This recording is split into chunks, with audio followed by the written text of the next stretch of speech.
Hello बच्चों, let's see this question. Given below are two statements. Statement 1 कह रहा है ethyl pent 4-ine-O8 on reaction with CH3 MgBr gives a 3-degree alcohol. Statement 2 कह रहा है in the reaction 1 mole of ethyl pent 4-ine-O8 utilizes 2 moles of CH3 MgBr. In the light of the above statements, choose the most appropriate answer from the options given below. Option A says both statement 1 and 2 are false. B says statement 1 is false but statement 2 is true. Option C says statement 1 is true but statement 2 is false. And option D says both statement 1 and statement 2 are true. चलिए इस question को solve कर लेते हैं बच्चों और सबसे पहले ये देखते हैं कि इस क्वेश्चन को सॉल्व करने के लिए हमारे पास कौन से की कॉन्सेप्ट की जरूरत होगी।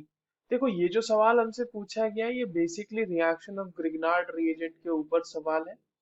रिएक्शन ऑफ ग्रिग्नार्ड रिएजेंट, ठीक है। तो ग्रिग्नार्ड रिएजेंट के अगर रिएक्शंस के बारे में हमें पता है तो we can easily solve this question. चलिए जो हमारे पास कंपाउंड दिया हुआ है जो कि इथाइल पेंट 4-ine-O8 है उसका रिएक्शन हम कराते हैं CH3 MgBr से। नाउ जो हमारे पास कंपाउंड है जिसका नाम हमारे पास गिवन है, क्या नाम गिवन है उसका नाम इथाइल पेंट 4-ine-O8, ठीक है। इसका स्ट्रक्चर बना लेते हैं।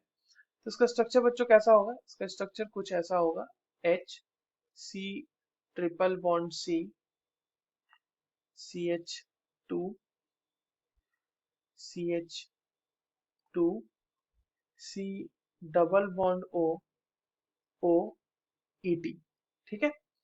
अब इसका रिएक्शन बोला जा रहा है कि हमें CH3 MgBr के साथ कराना है। देखो CH3 MgBr की हम बात करें यानी ग्रिग्नार्ड रेजेंट की जब हम बात करें तो ग्रिग्नार्ड रेजेंट एक बेस की तरह भी एक्ट करता है और एक न्यूक्लियोफाइल की तरह भी एक्ट करता है। तो सबसे पहले तो यहाँ पे एसिड बेस रिएक्शन होगी और ये जो इथाइन का टर्मिनल जो मतलब इथाइन कह रहा हूँ मैं, अल्काइन ग्रुप है यहाँ पे। टर्मिनल जो अल्काइन है C ट्रिपल बॉन्ड C के ऊपर जो लगा हुआ है H उसको रिमूव कर लेगा सबसे पहले। तो ये CH3 माइनस एक मतलब ये जो हमारा MgBr है ना वो इसको रिमूव कर लेगा इस तरह से, ठीक है। तो यहाँ पर ये इस तरह से बॉन्ड इधर की तरफ टूटेगा तो क्या बन जाएगा, ये देखिए यहाँ पर से CH4 निकला। तो एक MgBr का यहाँ पर मॉलिक्यूल यूज हो गया। तो हमारे पास जो कंपाउंड बना वो ये बना CH2 CH2 C double bond OET, ठीक है। यहाँ पे माइनस चार्ज और Mg प्लस और ये Br तो इसके साथ लगा हुआ ही है। नाउ ये होने के बाद जो अगला हमारा CH3 MgBr होगा वो देखिए किस तरह से अटैक करेगा। यहाँ पे CH3 MgBr हमने फिर से लिया। अब यहाँ पे न्यूक्लियोफिलिक अटैक्स होंगे। पहले ऑब्वियसली एसिड बेस रिएक्शन होगा उसके बाद न्यूक्लियोफिलिक अटैक होगा। तो ये बॉन्ड इस तरह से टूटेगा और ये वापस से बनेगा और यहाँ से OET बाहर निकल जाएगा। तो सबसे पहले अब यहाँ पे क्या बन गया C triple bond C CH2 C double bond O और OET की जगह पे CH3 लग जाएगा, ठीक है। यहाँ पे माइनस चार्ज आ जाएगा और यहाँ पे MgBr तो है ही है।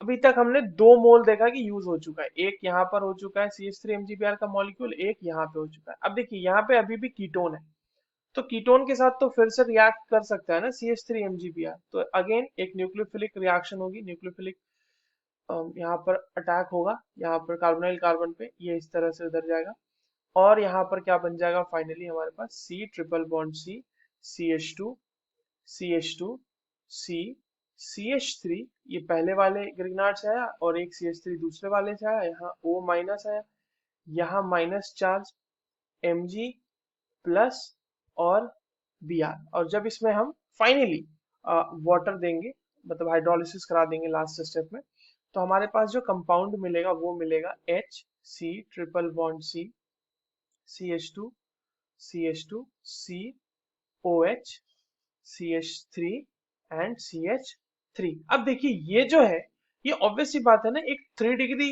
एल्कोहल है यहाँ पे, क्योंकि यहाँ पर जो OH ग्रुप है वो एक ऐसे कार्बन से लगा हुआ है जो बाकी और 3 कार्बन से जुड़ा हुआ है। तो ये 3 डिग्री एल्कोहल है और यहाँ पर हमने देखा कि हमारे पास कुल मिला के 3, अगर हम 1 मोल लेते हैं अपने सबस्ट्रेट का तो उसमें 3 मोल CH3Br फाइनली यूज हो रहे हैं।